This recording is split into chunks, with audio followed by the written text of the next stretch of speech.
Rosalie, para saan daw ang perang ibinigay sa kanya ng Office of the Vice President? Monica, itinuturing na allowance ng isang high-ranking DepEd official dating yung natatanggap niya na envelope na may lamang cash sa loob ng 9 na buwan noong nakalipas na taon. At aniya, hindi lang siya ang nakakatanggap nito, kundi maging ang ibang assistant secretary at undersecretaries. Isang dating undersecretary for Human Resources, Development ng Department of Education at Head of Procurement Entity ng Kagawaran ang tumistigo sa ikalawang pagdinig ng House Committee on Good Government and Public Accountability. Ito ang House panel na nag-iimbestiga sa paggastos ng pondo ng tanggapan ni Vice President Sara Duterte, gayon din ng Department of Education o DepEd ng kalihim pa ng Kagawaran ang Vice Presidente. Inihayag ni Gloria Mercado, dating DepEd Undersecretary at Head of Procurement Entity, na sa loob ng 9 na buwan mula February hanggang September 2023, nakatanggap ito ng envelope na may lamang 50,000 pesos buwan-buwan mula sa tanggapan ni VP Duterte.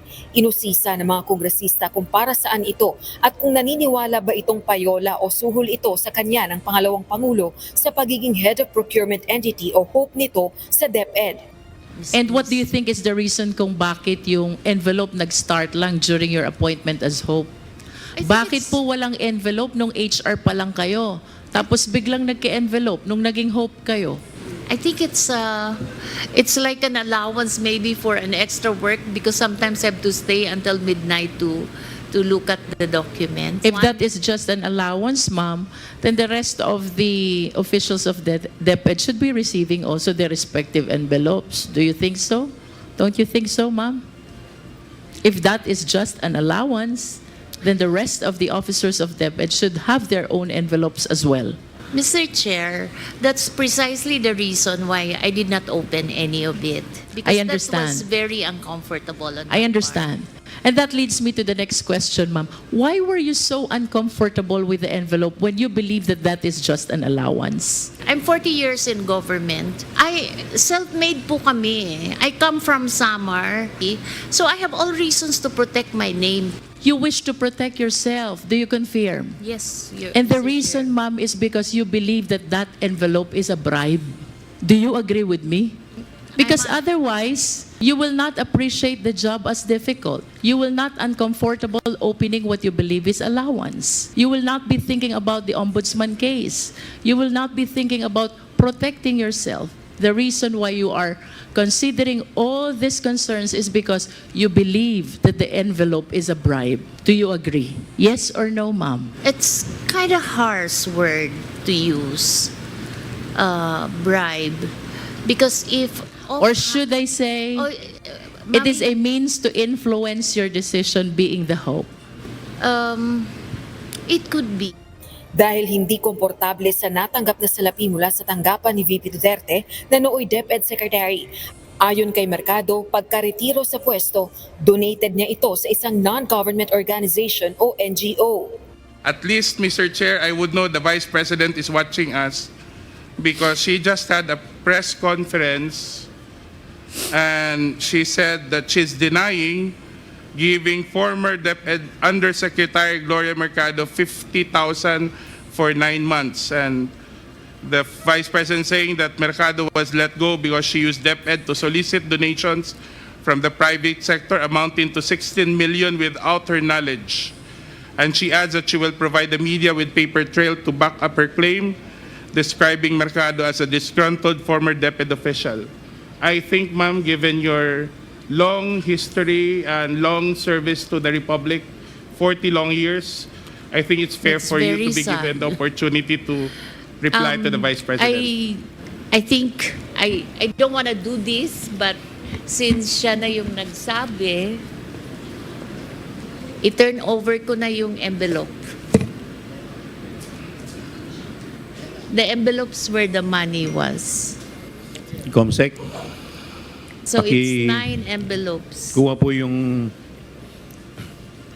envelope. So it says hope and the amount is there.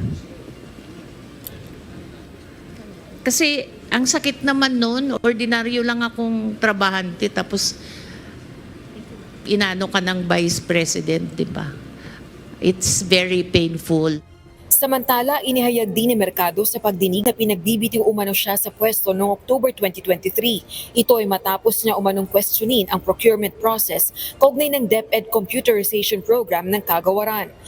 Gayunman, tumanggi itong magbitiw sa pwesto, lalo na't malapit na ang retirement nito. Ang aligasyon naman kaugnay ng procurement process sa DepEd Computerization Program, pinabulaanan ng dating Assistant Secretary for Procurement ng DepEd at naging tagapagsalita ni VP Duterte na si Attorney Reynold Munsayak. I was approached, by Attorney Munsayak, and he suggested in the presence of other officials who was with me that the bidders should just discuss among themselves. Mag-usap-usap na lang para hindi masayang yung pera ng 2023. I firmly asserted that the procurement must be implemented and conducted in strict adherence with the rules. The timing of my meeting with Ms. Zuleika struck me as more than coincidental. It gave me the impression that my candid responses was the real reason behind the push to relieve me of my office. Una ho, wala akong dahilan o interes o inklinasyon na magbigay ng isang illegal na order sa isang publikong lugar na may mga tao na hindi ko man lang kilala. Ang naaalala ko po dyan, si Resty po ang kausap ko, sabi ko, ano ang plano nyo dyan? Kasi kung itutuloy nyo yung post-qualification at maglalaps yan, hindi na aabot yan sa December 2023. So, mag-decide na kayo kung ire-rebid nyo yan. Kasi kung ire-rebid nyo yan, hindi masasayang yung pondo, mayu-utilize pa yan bago mag-end yung 2023. Samantala, nagpaabot na ng abiso sa pamamagitan ng isang liham si VP Duterte sa House Committee on Good Government na hindi ito makakadalo sa pagdinig. Anya, batay sa walang basehang aligasyon ng pagdinig na nag-ugat sa privilege speech ni Manila Representative Rolando Valeriano, partikular na ang paggamit umano ng pondo ng OVP noong mga nakalipas na taon na nakatuon lamang sa National Capital Region. Gayun din ang ulat sa bilang ng beneficiaries at strategic partnerships sa mga programa at proyekto ng OVP. Ayon kay VP Duterte, madalian niyang ma-verify ang mga ito sa pamamagitan ng accomplishment reports na isinumite na ng OVP kaugnay ng 2025 budget proposal, Commission on Audit o COA reports at iba pa. Dagdag pa ni VP Duterte, hindi pa tapos ang audit process ng COA at patuloy ang pakikipag-ugnayan at pakikipagtulungan nito sa komisyon kaugnay ng findings nito. Sa muli nitong binigyang diin ang hiling na i-terminate na ang pagdinig.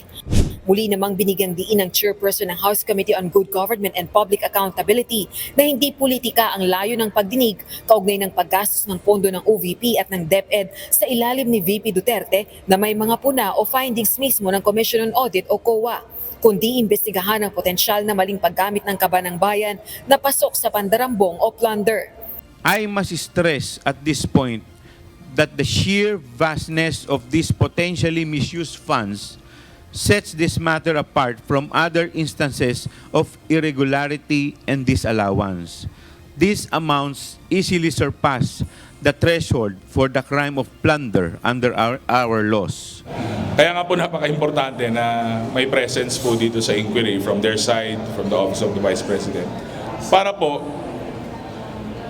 pag hindi ka kasi sumagot, minsan nagiging totoo na yung mga akusasyon sa'yo eh. Ganun talaga yun. So kaya ka nga po may forum dito para mabigyan po lahat ng tsansa ng equal opportunity na magsalita at ipaliwanag po yung mga problema sa concerns na hinaharap ng agent. Bukod sa 2022-2023 confidential funds ng OVP, may moto proprio inquiry din ng House panel sa umanay pagpalya ng Department of Education o DepEd na makapag-deliver ng computer units na may good conditions sa end users.